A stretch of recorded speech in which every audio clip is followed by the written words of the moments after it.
جی جناب، ذرا سی بات اور میرا آج کا موضوع ہے خوشی کی فتح۔ برڈ نسل کی ایک کتاب ہے کنکویسٹ آف ہیپینس، یعنی خوشی کی فتح۔ اب آپ اسے خوشی کی تسخیر بھی کہہ سکتے ہیں۔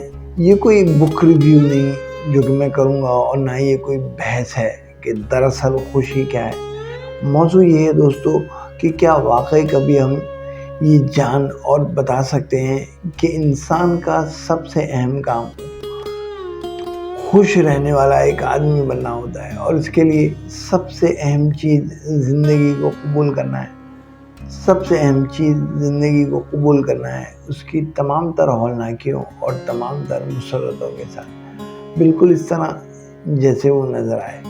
تو چلیے، انسان ہمیشہ سے خوشی کی تلاش میں سرگردہ رہا ہے۔ تہذیبوں کے عروج و زوال، سائنس کی ترقی اور علم کے انبار کے باوجود انسان کا دل ایک ہی سوال سے بے چین ہے: ہم خوش کیوں نہیں رہ پاتے؟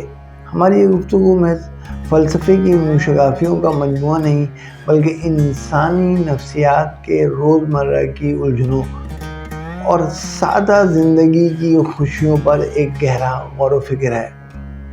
یہاں ہمارا موضوع یہ نہیں کہ خوشی کیا ہے اور اسے کیسے حاصل کیا جا سکتا ہے، بلکہ ہمارا موضوع تو یہ ہے کہ ہم خوشی کے اس احساس کو فتح کرنے کے لیے جو کوشش کرتے ہیں، کہیں ایسا تو نہیں کہ اس جارحانہ جدوجہد میں ہم زندگی کی فطرت سے بہت دور نکل جاتے ہیں؟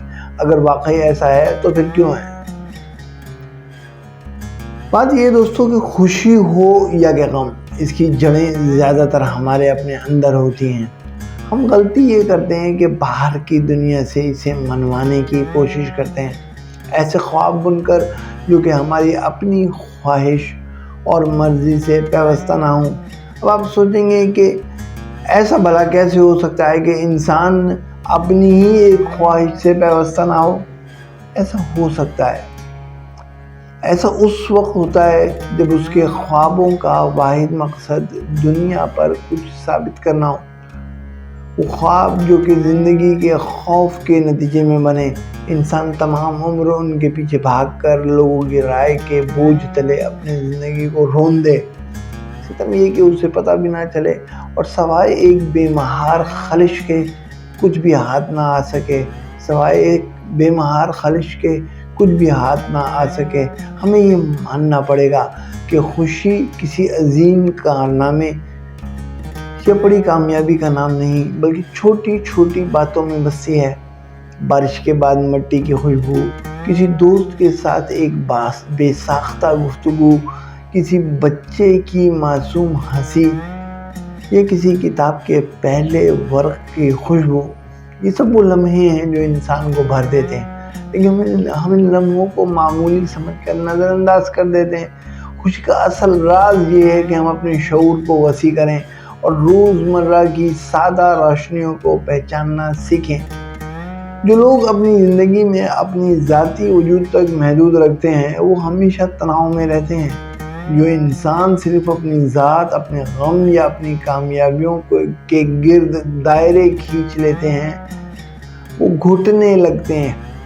اس کے برخلاف جس کے اندر دنیا کے رنگوں میں جینے کی لچک ہو، جو دوسروں کی خوشیوں، علم اور کائنات کی وسعتوں سے جڑ جائے، اس کی زندگی پھیلتی ہے اور اس کا دل وسیع ہوتا چلا جاتا ہے۔ تہذیب نے تو ایک کام یہ کیا کہ زندگی پر انسان کا اختیار بڑھا دیا۔ اچھا، اسے ایک گروہ اور قبیلے سے نکال کر ریاست اور مملکت کے بیچ لا کھڑا کیا۔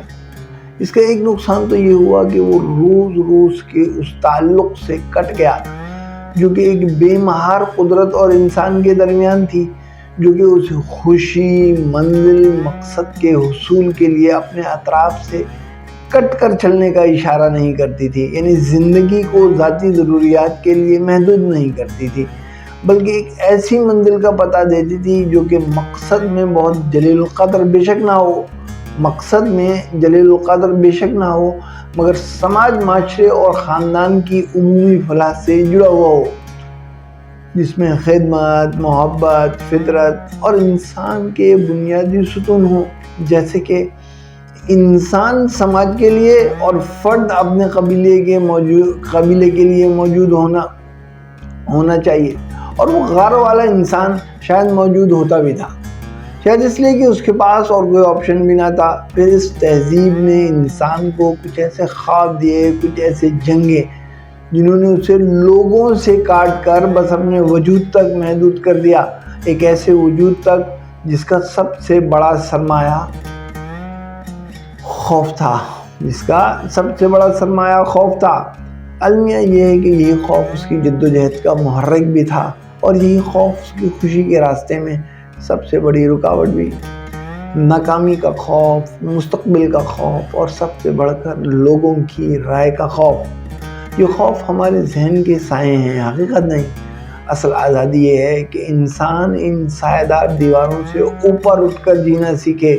جو شخص یہ ہمت پیدا کر لیتا ہے وہ اپنی اصل حالت کو قبول کر لیتا ہے اور اپنی قدر خود جاننے اور وہی حقیقت خود جان لیتا ہے اور وہی حقیقی سکون پاتا ہے۔ یہ جاننا انسان کے لیے بہت ضروری ہے کہ سفر منزل سے بڑھ کر ایک خوشی ہوتی ہے، جس پر چلنا منزل پر پہنچ جانے سے بڑی کامیابی ہے، اور یہ کہ انسان کو اس حقیقت کو پہچاننے میں بہت دقت نہیں ہونی چاہیے کہ زندگی لامحدود واقعات اور نتائج کا مجموعہ ہوتی ہے۔ ہم محض خوش ہونے کے لیے اپنے آپ کو چند ایک نتائج تک محدود کر لیتے ہیں، اور پھر یہ طے کر لیتے ہیں کہ اگر ایسا نہ ہوا تو ہم خوشی کے کسی بھی احساس سے کلیتاً محروم کر دیے جائیں گے۔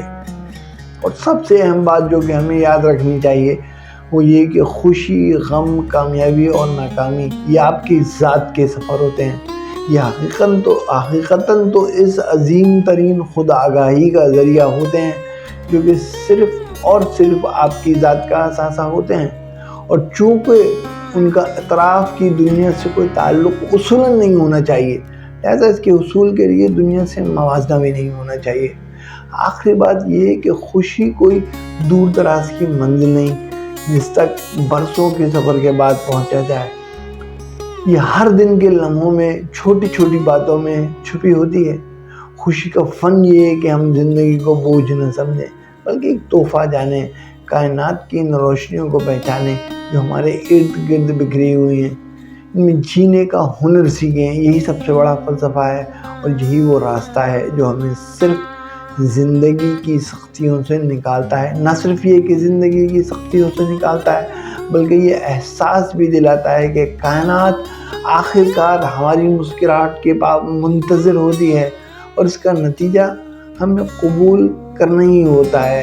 کائنات آخر کار ہماری مسکراہٹ کی منتظر ہوتی ہے، اور اس کا ہر نتیجہ ہمیں قبول کرنا ہی ہوتا ہے، چاہے وہ ہماری امیدوں کے بالکل برعکس ہی کیوں نہ ہو۔ خوش رہیں، پیوستہ رہیں۔ شکریہ۔